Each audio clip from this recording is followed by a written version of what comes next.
Former Eskom CEO Andre de Ruyter is due to appear before Parliament today. He is expected to provide more details after claiming that some ANC leaders are involved in corruption at the power utility. That was in that explosive television interview. At the same time, Eskom executives have told Parliament that the debt relief bill will allow them to move closer to ending load shedding. So let's unpack these two issues this morning. We're joined by the Executive Director at the SA Energy Forum. Hlathi Madela joins us via our video link this morning. Hlathi, good morning. It's great to see you. So there's a lot happening this morning insofar as Eskom is concerned. Shall we begin with the former CEO's appearance at the Standing Committee on Public Accounts? There are plenty of questions that MPs surely must have for Andre de Ruyter. Chief among them, would you say, is to name names insofar as the damning allegations he has made about corruption at Eskom? Good morning to you, Michelle. Absolutely. First of all, let me begin by saying that we commend Andre de Ruyter for not going into permanent hiding, for making himself available to answer the questions to the scope. And I think it is key that he develops the courage and he names the people that he knows that they are implicated, and probably the people that he would name, he would have made an attempt as well to open criminal cases against them, because he did say that there were some high-ranking officials that are involved in the corruption of these private companies that are rendering services to Eskom. So I would expect him to name those names, but on the back of the protection of the law enforcement agencies, because surely by now he should have opened a formal criminal case against them to be investigated, or at the very least he should have solicited the services of the National Prosecution Authority to help him to get after these people. Yeah, indeed. That would have been his duty to do that. Hlathi, insofar as the other questions that you would be posing to the Eskom CEO, what comes up for you?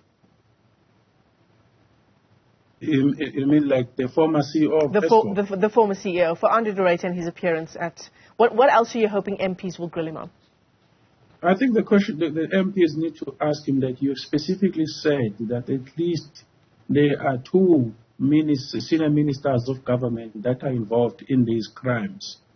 And he says one of those ministers, he confided in him, and that minister said, let the other guys eat as well. So if I was those people, I would ask them, what was the conversation between him, Andre de Ruyter, and that particular minister? What was he seeking from that minister? Did he feel he was being supported by that minister? The statement of that minister to say, let the other guys eat as well, was it said in good faith, or was it said to try and kill the conversation? And I would go as far as asking him that which companies are these that have been supported by the ministers? Because clearly the ministers don't do business themselves with Eskom, but they support companies that are overbilling and that are overcharging Eskom. So those are the kind of questions that I would ask him, to say, show us where you have not been supported, where you've tried to act, and where you have observed criminality that is basically causing all this destruction at Eskom. Those are the types of questions I would ask him. Yeah, certainly. Eskom is obviously a story that is always high up on our agenda, Hlathi, given that we've been subjected to incredibly high stages of load shedding. We've had uninterrupted load shedding pretty much for weeks now. It's come at a great cost to our economy. But now Eskom executives say that the debt relief bill will go some way to not only moving closer to ending load shedding, but in the interim, lowering the stages of load shedding. What questions come up for you insofar as this debt relief bill is concerned? Is it the interim answer we need? Yes and no. But for me, the question really that you should ask yourself, there are two fundamental questions here. You don't wake up one morning and say, you're going to shift the Eskom debt to National Treasury. And you don't say where National Treasury is going to get the money from. Is it going to be our taxes? Who is actually going to absorb that 400 billion rand debt? That question has not been asked. I would ask him that question. The second one, he makes a promise that if National Treasury absorb the 400 billion rand debt of Eskom, Eskom will then be able to deal with the load shedding.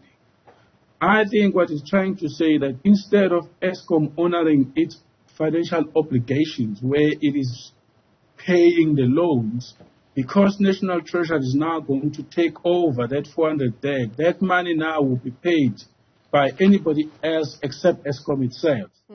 The question then is that the income collection of Eskom is saying to us that income collection of Eskom is now going to be split to finance the operation and maintenance of these power plants and also to strengthen some of these power plants that have been given repeat programs.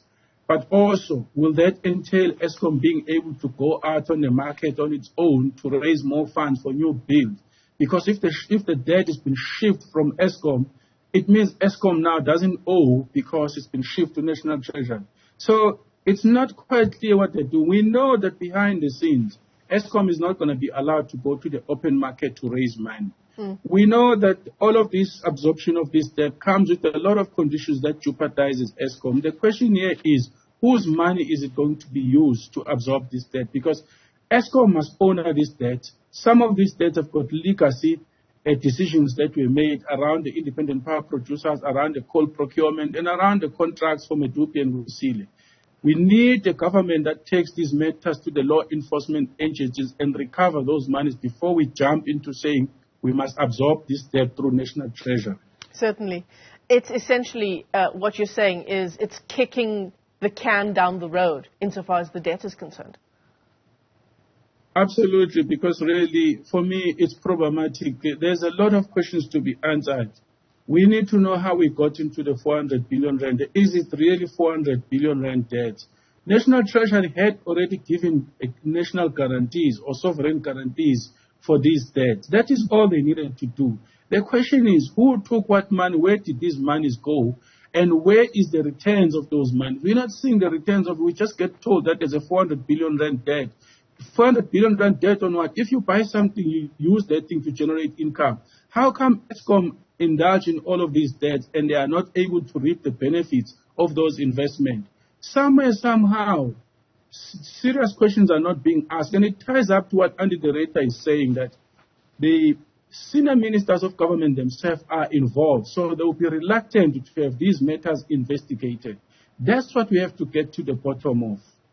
It doesn't help, as we sit in the midst of our energy crisis, great cost to our economy, massive cost to households, small businesses, that there is this apparent power tussle between the electricity minister and the energy minister. I'm going to ask the question, if we are in a crisis, should we be concerned about what is on a piece of paper as the legislation, or should we look that the country is bleeding at the moment? I don't care about the papers. Right. I wouldn't worry about the legislative papers. I would just say, specifically for you, Electricity Minister of Eskom, what is it that you want to do to be able to contain the situation? If some of those things that he states, they put him in a situation where he starts encroaching on the powers of the Department of Public Enterprises or the Department of Mineral Resources, he must state it and he must be given those powers to execute. We can't afford to have these three ministers tussling amongst themselves. It is on a piece of paper, which was a legislation that was put there for the good of the country. Right now, we need someone who's going to resolve this situation. They must sort it out, these three men, and they must sort it out and support the electricity minister, and they must stop telling us what is regulation, what is law, what is not law. They must just pass the law that supports this electricity minister and change it as soon as possible. Yeah, get on with it. No one cares about these papers and who's responsible for who. This is a crisis situation in the country. Just keep the lights on. Absolutely. Hlathi Madela, let me thank you for your time this morning. The Executive Director at the National Energy Forum, weighing in on a whole range of issues insofar as Eskom is concerned. And, of course, that's ahead of the former Eskom CEO appearing before the Standing Committee on Public Accounts in Parliament today.